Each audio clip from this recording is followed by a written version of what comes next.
बिस्मिल्लाहिर्रहमानिर्रहीम। अस्सलाम वालेकुम नादरीन, आप यूट्यूब चैनल देख रहे हैं। मैं इमरान खान हूँ। लाहौर समेत पूरे पंजाब के अंदर जो है वो ज़ालिमाना क्रैकडाउन जारी है और ये क्रैकडाउन PMLN जो खुद को एक जमहूरी पार्टी कहती है उन्होंने किया हुआ। एस्टेब्लिशमेंट का आशीर्वाद है उनके साथ, तो तबाही फेरी हुई है इन लोगों ने। और पाकिस्तान तहरीक इंसाफ का कोई झंडा उठा ले, कोई इमरान खान की तस्वीर उठा ले, कोई नारा लगा ले, कोई किसी जगह पे भी पाकिस्तान तहरीक इंसाफ के साथ किसी किस्म की वाबस्तगी रखे या इमरान खान साहब को बतौर लीडर सपोर्ट करने की कोशिश करे तो उसको निशाने इबरत बनाते हैं।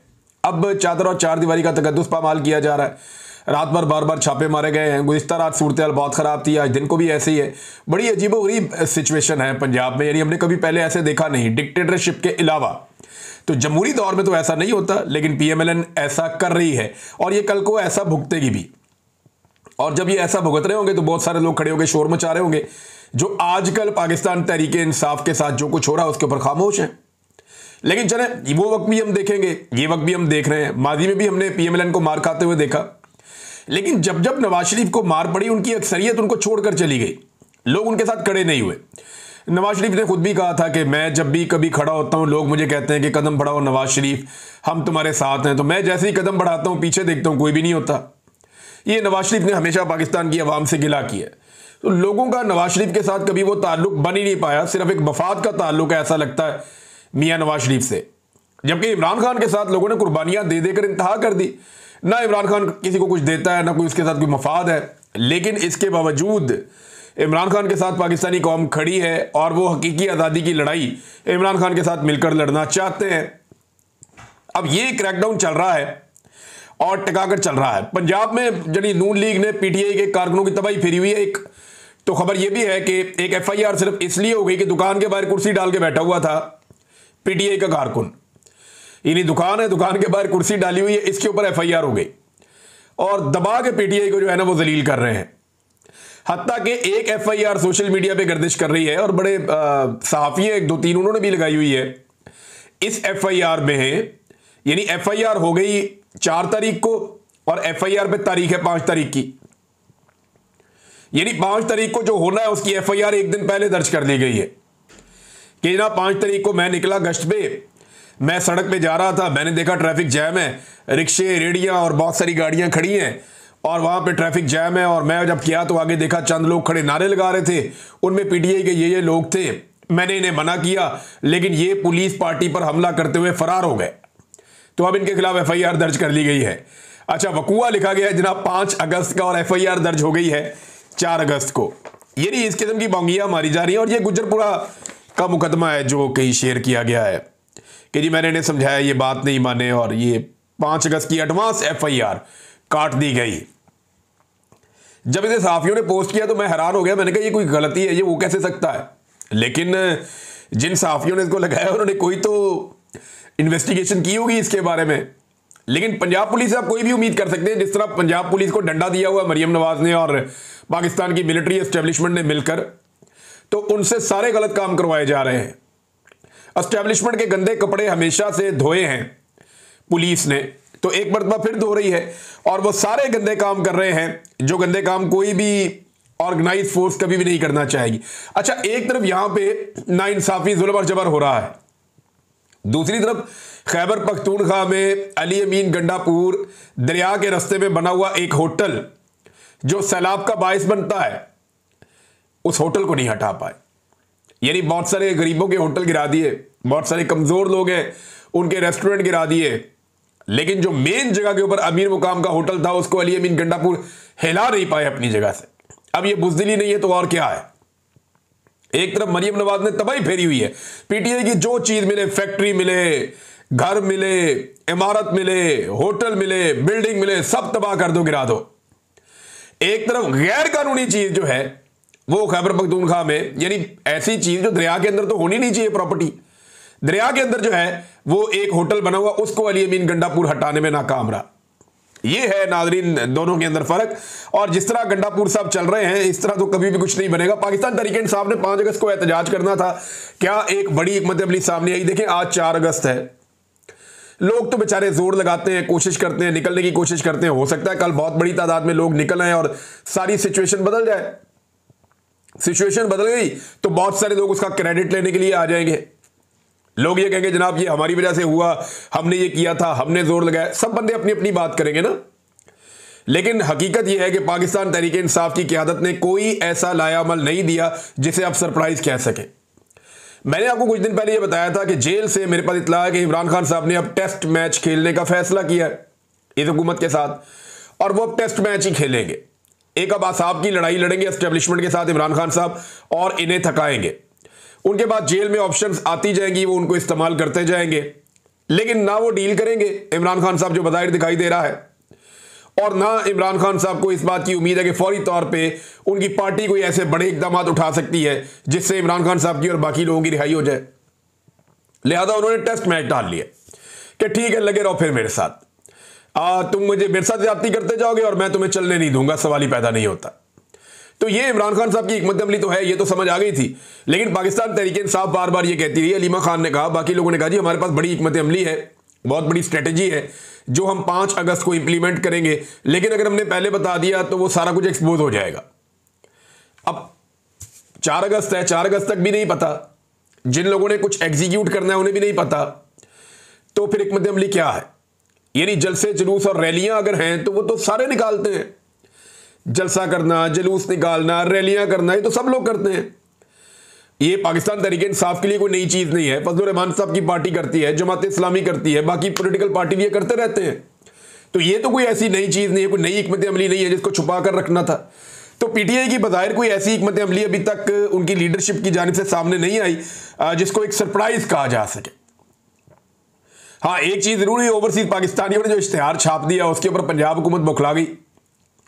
अच्छा, एहसास कमतरी भी है ना कि नवाज शरीफ के लिए कभी किसी ने इश्तिहार क्यों नहीं छापा, नवाज शरीफ से कभी किसी ने इतना प्यार क्यों नहीं किया।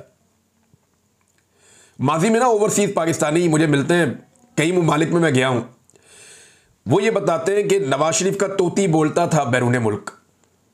ओवरसीज पाकिस्तानी पीपल्स पार्टी से नफरत करते थे और नवाज शरीफ से इश्क करते थे। एक वक्त ये था जब नवाज शरीफ ने कहा कि कर्ज उतारो और मुल्क सवारों की स्कीम आ रही है, उसके ऊपर दुनिया नवाज शरीफ के साथ चल पड़ी, इतना पैसा जमा हुआ कहां गया कुछ पता नहीं है। फिर यही मियां नवाज शरीफ साहब जो है, इनसे ओवरसीज पाकिस्तानी इनकी एक झलक देखने के लिए एक दौर था, तरसते थे। लेकिन फिर वक्त आया जब इनके पोल खुले, पता चला कि ये करप्ट हैं, बेईमान हैं, इनकी ये प्रॉपर्टीज हैं, इन्होंने ये कुछ किया हुआ है, और पाकिस्तान के हालात बेहतर करने की बजाय उनमें बिगाड़ पैदा करते रहे। फिर हर दफा कौम को इनकलाब की बत्ती के पीछे लगा के, ट्रक की बत्ती के पीछे, खुद ये जाके जूते पॉलिश शुरू कर देते हैं। तो लोगों को आइडिया हो गया कि ना इनका किरदार है, ना ये लोग सियासी लोग हैं, ना ये लोग मुल्क के वफादार हैं, और ना ये लोग ईमानदार हैं।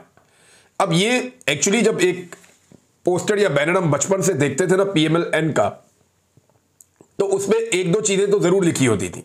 एक, बाकिरदार क़यादत, ये जरूर लिखा होता था, और ईमानदार, यानी ईमानदार और बाकिरदार, ये दयानतदार, ईमानदार, बाकिरदार, ये अल्फाज मियां नवाज शरीफ साहब के बैनर्स और पोस्टर्स के साथ लगे हुए होते थे। फिर मियां साहब अपने मुंह से कहते थे हम इक़्तिदार की नहीं इक़्तिदार की सियासत करते हैं, लिहाजा एस्टेब्लिशमेंट को और फौज को सियासत से निकल जाना चाहिए। आज मियां साहब और उनके सारे लटरम पटरम ये मिलकर कहते हैं जी हमें बड़ा फख्र है इस बात के ऊपर कि हम एक हाइब्रिड मॉडल लेकर आए। हाइब्रिड का लफ्जी मतलब है दोगला, कि हम एक दोगला निज़ाम लेकर आए जिसमें हुकूमत कोई और कर रहा है और सामने हम बैठे हुए स्टीयरिंग के ऊपर। यानी ऐसा महसूस हो रहा है जैसे कि हमें सिर्फ बिठाया गया है स्टीयरिंग पे सिर्फ शो शाह के लिए, पीछे से हुकूमत तो कोई और चला रहा है, ड्राइव तो कोई और कर रहा है, हम तो ड्राइव नहीं कर रहे। तो ये दोगला निज़ाम आज बड़े फख्र से ये कहते हैं जनाब हमें फख्र है कि हम ये कर रहे हैं, फौज हुकूमत चला रही है, हम जनाब उनके पीछे बैठे हुए सिर्फ अपना चेहरा लेकर, हम ना 3 में ना 13 में। तो मियां साहब ने अपनी इज्जत खुद गंवा ली। वही ओवरसीज जो कल तक मियां साहब के नाम की माला जपते थे, आज वो मियां साहब को मुंह नहीं लगाते। उन्हीं शहरों में जहां मियां नवाज शरीफ साहब की एक झलक देखने के लिए लोग तरसते थे, आज उन्हीं शहरों के अंदर मियां नवाज शरीफ साहब अपनी खिड़की खोल के बाहर मुंह नहीं निकाल सकते कि कोई गंदा अंडा ही ना मार दे। ये इतनी अजीबोगरीब सूरत हाल इनके साथ क्यों हो गई? देखिए, एक इश्तिहार को लेकर ये बेचारे परेशान हो गए जो ओवरसीज पाकिस्तानियों ने न्यूयॉर्क टाइम के अंदर लगवाया। न्यूयॉर्क टाइम के अंदर इश्तिहार लगवाया, ये इतने बौखला गए कि इनकी वज़ीर इत्तलात आके बैठी। उन्होंने कहा जी कि ये $1,80,00,000 का इश्तिहार, $1,80,00,000, ये तो बहुत अरबों रुपए बनते हैं। तो क्या न्यूयॉर्क टाइम में अरबों रुपए का इश्तिहार छपता है? मैंने उसको चेक किया तो वो पता चल गया ये कोई 1-1.5 लाख से शुरू होता है। मैक्सिमम इश्तिहार जो सबसे महंगा वाला है वो $2.5 लाख तक जाता है। इससे महंगा तो ये होता ही नहीं इश्तिहार। और जो इमरान खान साहब ने इश्तिहार छापा ये मैक्सिमम $1 लाख $1.5 लाख का होगा। इससे ऊपर क्या होगा? तो $1-1.5 लाख तो ओवरसीज पाकिस्तानी इमरान खान के ऊपर से वार के फेंक देते हैं। भाई इमरान खान ब्रांड है, लोग उससे प्यार करते हैं, उस पर जान निछावर करते हैं। आपको 3 साल हो गए, आप मिलिट्री एस्टेब्लिशमेंट के साथ मिलकर उसको पीस रहे हैं, उसको मार रहे हैं, उसको तबाह कर रहे हैं। आप उसका कुछ भी नहीं बिगाड़ सके। लोग आज भी उसके साथ खड़े हैं। जिस दिन पाकिस्तान में फ्री एंड फेयर इलेक्शन हो गया या जिस दिन फौज को न्यूट्रलाइज कर दिया पाकिस्तान की अवाम ने, उस दिन आपको अपनी जो पहले 17 सीटें मिली है शायद वो भी ना मिले। बल्कि कुछ जो सीनियर सियासतदान है वो ये दावा कर रहे हैं कि पहले तो इनको 17 सीटें मिल गई थी, अब इलेक्शन करवा लें, इनको वो 17 सीटें भी नहीं मिलनी, इनका बेड़े गर्क हो गया। अब इनकी शक्ल नहीं देखना चाहती जो हरकतें इन्होंने पाकिस्तानियों के साथ कर दी हैं। और इनके अपने लोग मुंह छुपाते फिर रहे हैं बेचारे। ये सारा कुछ मियां नवाज शरीफ साहब ने मेहरबानी की है। बहरहाल ये इतने परेशान हो गए एक इश्तिहार पे जिसके पैसे अवाम ने दिए हैं। यानी लोगों ने अपनी मर्जी से इश्तिहार छापा, जिसकी मर्जी शक्ल छापे। अब नवाज शरीफ की नहीं छापते क्या करें? वो इमरान खान को पसंद करते हैं, उसके बारे में बात करते हैं, उसके बारे में इश्तिहार छापते हैं, उसके लिए एहतजाज करने निकलते हैं। लंदन के अंदर एहतजाज हुआ है, देख के यहां हैरत होती है कि पूरी की पूरी पीडीएम मिलकर एस्टेब्लिशमेंट को साथ भी मिला ले तो लंदन में 10 डाउनिंग स्ट्रीट के बाहर वो इससे आधे बंदे इकट्ठे नहीं कर सकते मिलके। लेकिन इमरान खान साहब की एक छोटी सी कॉल के ऊपर उनका एक अदना सा कारकुन कहता है कि आ जाओ, तो सारे पहुंच जाते हैं 10 डाउनिंग स्ट्रीट के बाहर, ओवरसीज पाकिस्तानी। तो ये नादरीन इमरान खान साहब की बात तो है, ब्रांड तो वो है। अब उसका मुकाबला नहीं ये कर पाते और उसका मुकाबला करने के लिए ये अवाम का पैसा इस्तेमाल करते हैं इश्तिहारों में लगाने के लिए। एक बहुत अजीब चीज मैं आपको बता रहा हूं, जितना भी सरकारी पैसे से बोर्ड लग रहे हैं, बैनर्स लग रहे हैं, होर्डिंग्स लग रहे हैं, जितनी भी प्रमोशन हो रही है 14 अगस्त 1947 यौम आज़ादी के हवाले से जितनी प्रमोशन हो रही है उसमें मैं ये लगातार देख रहा हूं कि आसिम मुनीर की तस्वीर है, नवाज शरीफ मरियम नवाज की तस्वीर है और शहबाज शरीफ की तस्वीर है। उसके अंदर से अल्लामा इकबाल और कायदे आज़म गायब हैं। अब मेरा सवाल यह है कि क्या मौजूदा एस्टेब्लिशमेंट ने और उनके ये जो टाउट्स हैं इन्होंने मिलकर ये फैसला कर लिया है कि कायदे आज़म और अल्लामा इकबाल को बाहर रखना है इन सारे मामलात से? तो मैं इन्हें वार्निंग दे रहा हूं कि अपनी तबीयत ठीक कर लो और बंदे दे पुत्र बन जाओ और कायदे आज़म और अल्लामा इकबाल की फोटोज लगाएं आप। ये जितने सरकारी लोग ये गंद मार रहे हैं ना कि कायदे आज़म और अल्लामा इकबाल की जगह पे वो ये करप्ट सियासतदानों को और फील्ड मार्शल को लगा रहे हैं सड़कों के ऊपर, जगह जगह के ऊपर, तो आप नफरत में इजाफा कर रहे हैं। 14 अगस्त 1947 पाकिस्तान आजाद हुआ था, बानिया पाकिस्तान एक ही था, कायदे आज़म मोहम्मद अली जिन्ना। ये लोग तो तब पैदा भी नहीं हुए थे जिनके आप बैनर और पोस्टर लगाते चले जा रहे हैं। तो मेरे ख्याल में होश के नाखून लें और ये गंदी और गलीज हरकतें बंद करें। सरकारी पैसे का इस्तेमाल उस काम के लिए करें जिस काम को अवाम अप्रिशिएट करे। ये नई चीज मैं एक पहली मरतबा देख रहा हूं कि कायदे आज़म मोहम्मद अली जिन्ना और अल्लामा इकबाल रहमतुल्लाह अलैह और बाकी जो लोग बानियाने पाकिस्तान है उन लोगों की फोटोज नहीं लगा रहे ये लोग और सरकारी पैसा इस्तेमाल कर रहे हैं। ये किसी का जाती पैसा नहीं है, सरकारी पैसा है। यानी इमरान खान का इश्तिहार अगर पब्लिक के अपने पैसे से लगे, लोग खुद अपनी मर्जी से लगाएं तो वह इन्हें तकलीफ होती है। लेकिन जब ये अवाम का पैसा इस्तेमाल करते हैं, जो टैक्स का पैसा है, टैक्स पेयर्स का, उसको इस्तेमाल करते हैं और वहां पे ये अपनी जाती तशहीर करते हैं, वहां इन्हें तकलीफ नहीं होती। और बहुत सारी मिसालें और भी हैं, मैं आपके सामने रख सकता हूं। लेकिन एक और खबर है, ये सरफराज जोगर साहब हैं, chief justice Islamabad high court. इन्होंने जब नोटिस लिया और ये मामला उनके पास आया, जो मामला है लापता अफराद के लवाहिकीन जो इस्लामाबाद में एहतजाज कर रहे हैं उसके ऊपर, और यानी ये आज के दिन में रखा गया था वहां पे सुनने के लिए। तो इस केस में क्या हुआ मैं आपको बताऊंगा, आप हैरान हो जाएंगे। हमें पहले ऐसे लगा कि इस्लामाबाद हाई कोर्ट जो है वहां पे एक लार्जर बेंच केस सुन रहा था, जो जबरी तौर पे गुमशुदगियां होती हैं या लापता अफराद का एक केस है वो वहां पे लगा हुआ था, लेकिन वो बेंच टूट गया था। अब एक नया बेंच तश्कील देना था ताकि लवाहिकीन को इंसाफ मिले। तो हमें ऐसा लगा कि चीफ जस्टिस ने बुलाया तो वो बेंच बनाएंगे, लेकिन बेंच बनाने की बजाय उन्होंने कोई और ही काम कर दिया। चीफ जस्टिस साहब ने जो कुछ अदालत के अंदर किया उससे ऐसा लगता है कि वो चाहते हैं कि इसी तरह बस इनको उठाओ यहां से, ये जो बलूचिस्तान से लोग चलकर आए हुए इनको उठाओ यहां से, ये यहां पे कहां पे आके बैठ गए हैं। और पुलिस के ऊपर चीफ जस्टिस गर्म हो गए कि इनको उठाया जाए। डिप्टी कमिश्नर को अहकाम जारी कर दिए कि इनको यहां से उठाया जाए। डिप्टी कमिश्नर ने कहा जी कोई और इनको जगह दे देते हैं दूर दराज, वहां पे ये चले जाएं। ये नहीं कहीं और उनको बैठा देते ले जाके। अब चीफ जस्टिस ने कहा जी मुजाहिरीन के साथ मुज़ाकरात करें और धरना खत्म करवाएं। चीफ जस्टिस साहब ये नहीं सोच रहे कि ये लोग आए क्यों हैं, ये नहीं सोच रहे कि ये वहां पहाड़ों से, चट्टानों से और रेगिस्तानों से उठ के, जहां इंटरनेट नहीं है, जहां पे सहूलियात नहीं है बुनियादी जो जिंदगी की होती हैं, वहां से ये लोग उठकर इतनी दूर इस्लामाबाद क्यों आए। ये हजारों किलोमीटर का फासला तय करके पहुंचे हैं, तो ये सिर्फ यहां पे आगे सड़क पे बैठने के लिए पहुंचे हैं। इनकी बात तो सुने कि ये आए क्यों। आपको इनकी शक्लें बुरी लगती हैं, आपको इनके कपड़े अच्छे नहीं लगते, आपको ये गरीब लगते हैं, कमजोर लगते हैं, आपको इनसे घिन आती होगी, आपको लगता होगा ये कीड़े मकोड़े हैं, लेकिन ये पाकिस्तान के उतने ही शहरी हैं जितने आप शहरी हैं। ये बलूचिस्तान से आए जिनके वसाइल के ऊपर आप पूरी दुनिया में जाके इतराते फिरते हैं कि हमारे पास बड़ी मादनियात है, हम आपको ये दे देंगे वो दे देंगे। ये वही बलूचिस्तान के शहरी हैं जिनको आज तक बुनियादी इंसानी हकूक नहीं मिले। आप ये तो चाहते हैं यहां से उठ जाए, ये नहीं चाहते कि ये आए क्यों है। वो वजह खत्म करें ना चीफ जस्टिस साहब। देखें, एक दिन आप मर जाएंगे, जब आप मर जाएंगे तो आपके घर वाले आपको दफन कर देंगे। जब आप दफन हो जाएंगे तो फिर आपकी एक नई कहानी शुरू हो जाएगी, आपको हिसाब देना पड़ेगा। और ये मासूम लोग आपका गिरेबान पकड़े, इससे बेहतर है इन्हें इंसाफ दें। ये लोग आपका गिरेबान पकड़ेंगे, ये आपसे सवाल पूछेंगे, तब आपके पास जवाब नहीं होगा। हकूकुल इबाद की तो अल्लाह भी माफी नहीं देता, और आपकी तो बहुत बड़ी जिम्मेदारी है। आपको तो चीफ जस्टिस बना दिया गया है इस्लामाबाद, अब हादसाती तौर पे बना दिया गया है, लेकिन बना दिया गया है, ये आपके गले पड़ गई है। अब आपको इंसाफ तो देना पड़ेगा।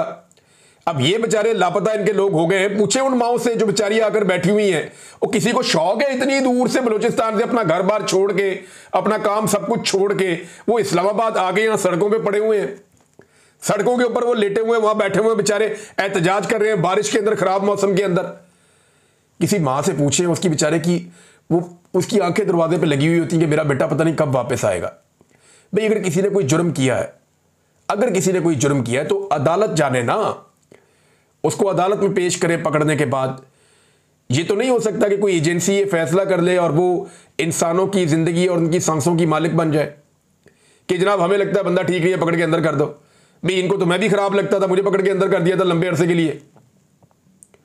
तो अगर बेगुनाह आदमी मैं अंदर जा सकता हूं तो बहुत सारे और लोग भी अंदर जा सकते हैं बेगुनाह। इंतजार बंजूथा बेगुनाह था, अहमद फरहाद बेगुनाह था, समी इब्राहिम साहब बेगुनाह थे, जो आर्या मकबूल जान के साथ हुआ वो भी बेगुनाह थे, जो लोग जबरी तौर पे लापता हुए, मैं चंद मिसालें आपके सामने रख रहा हूं, और बहुत सारे लोग हैं। सदाकत अब्बासी ने कौन से कुछ जुर्म किए हुए थे, और जितने लोग प्रेस कॉन्फ्रेंस कर देते थे वो किसी और तरफ, और जो नहीं करते थे वो किसी और तरफ। बहरहाल वो मामला दूर चला जाएगा। चीफ जस्टिस साहब आपको इंसाफ देना पड़ेगा, वरना फिर आपको जवाब देना पड़ेगा, इस जहान में भी और अगले जहान में भी। और एक बार ज़हन में रखिएगा, पाकिस्तान में जब भी इनकलाब आएगा ना, तो इस किस्म की अदालती जजमेंट्स और इस किस्म के कंप्रोमाइजेज की वजह से ये आपकी अदलिया भी अवाम के नरगे में आएगी। उस वक्त लोगों को अदलिया के ऊपर भी गुस्सा आ रहा है, और लोग ये जानते हैं कि जो कुछ पाकिस्तान में हो रहा है इसमें अदलिया इस वक्त एक सहूलतकार का किरदार अदा कर रही है। वो बेचारे बलोच बुरे लगते हैं आपको, उनकी बात तो सुनो, उनकी तकलीफ तो महसूस करो। सरफराज डोगर साहब आपका बेटा उठा लिया जाए ना, ये बेटी उठा ली जाए और उसे जबरी तौर पे लापता कर दिया जाए, आपको और आपकी अहलिया को पता ही ना चले, पूरा खानदान टकरे मारते रहे, कभी इधर भागें, कभी एहतजाज करें, कभी अदालत में जाएं, आपको पता ही ना चले वो गया कहां पे है। आप दुनिया छान मारे, जहां मर्जी आप चले जाएं, आपको समझ ही ना आए वो गया किधर। एक उम्मीद आपको बाकी हो कि एक दिन वो वापस आ जाएगा, इसके अलावा कुछ भी नहीं। पूरी रियासत आपकी बात सुनने से इनकार कर दे, फिर आपको पता चलेगा ये तकलीफ क्या होती। जो इस तकलीफ से गुजरता है ना, उसी को आइडिया होता है। और अगर कोई इस तकलीफ से गुजरे बगैर इसके इंसाफ के लिए कोशिश करे तो वो बहुत अजीम इंसान होता है। तो आप कोशिश करें कि आप थोड़ा सा अजमत के किसी मेयार पे पूरा उतरें और इन लोगों के लिए आवाज उठाएं, बजाय इन लोगों को उठवाने के। यानी इन लोगों को उठवाने से क्या होगा, ये चले जाएंगे बेचारे मायूस होकर। आप इनको दीवार के साथ लगा के करना क्या चाहते हैं? ये इस शहर में आए कि यहां पे फैसले होते हैं, ये अपना फैसला लेने आए हैं कि हमारे प्यारे हमें वापस करो या अदालतों में पेश करो, अपना फैसला लेने आए। और आप ये फैसला सुनाने के दौड़ जाओ यहां से, या कोई इंसाफ नहीं है, कानून नहीं है, रियासत नहीं है, तो वो क्या करेंगे जाके वापस? आप उनकी ऑप्शंस खत्म कर रहे हैं। फिर आप कहते हैं दहशतगर्दी बढ़ रही है, फिर आप कहते हैं लोग रियासत के खिलाफ क्यों हो रहे हैं, फिर आप कहते हैं रियासत के खिलाफ लोग नारे क्यों लगाते हैं। तो जैसा आप उनके साथ सलूक करेंगे वो बेचारे वही करेंगे ना, उसके अलावा उनके पास ऑप्शंस खत्म हो जाती है।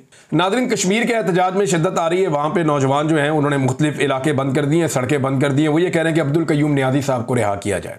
जो साबिक वज़ीर आज़म भी हैं आज़ाद कश्मीर के और पाकिस्तान तहरीक इंसाफ के रहनुमा हैं। उन्हें पुलिस ने गिरफ्तार कर लिया था। अब कारकुनों ने मुख्तलिफ शाहराहें बंद कर दी हैं। पुलिस कोशिश कर रही है कि रास्ते खुल जाएं। कारकुन मान नहीं रहे। वो ये कह रहे हैं 24 घंटे का हमने आपको वक्त दिया था, हम पूरा का पूरा इलाका बंद कर देंगे अगर आपने अब्दुल कयूम नियाज़ी को रिहा ना किया तो। अभी तक तो सूरत हाल जूं की तूं है।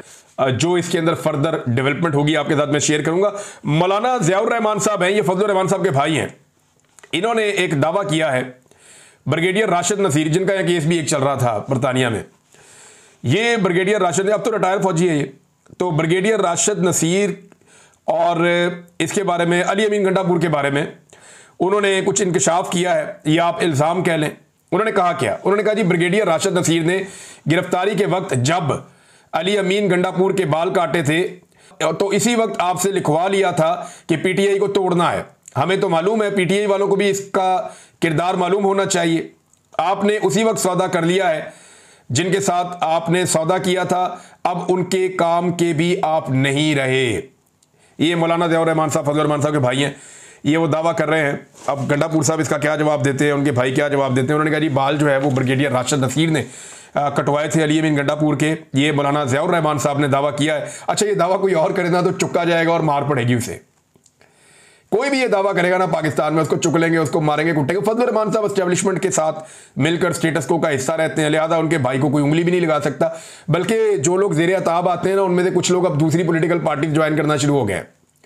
ऐसे लोग जो पीटीआई के साथ थे लेकिन अब वो पार्टियां चेंज कर रहे हैं, कोई फजलुर रहमान साहब की पार्टी में जा रहा है, कोई पीपल्स पार्टी में जा रहा है। अच्छा, वो कारकुन जो अपनी पार्टी की लीडरशिप से नहीं मिल सकते, वो भी अगर ये कहते हैं ना हम पीटीआई से आ रहे हैं, तो उनकी लीडरशिप उन्हें मिल लेती है। ये आप अजीब चीज देखें, एक फोबिया है ना पाकिस्तान तहरीक इंसाफ का जो पूरे मुल्क में चल रहा है। शुगर माफिया के हवाले से नाज़रीन खबर है, अगले वीलॉग में आपके साथ में शेयर करता हूं। अब तक के लिए इतनी, अपना ख्याल रखिएगा, अपने चैनल का भी। अल्लाह हाफिज़।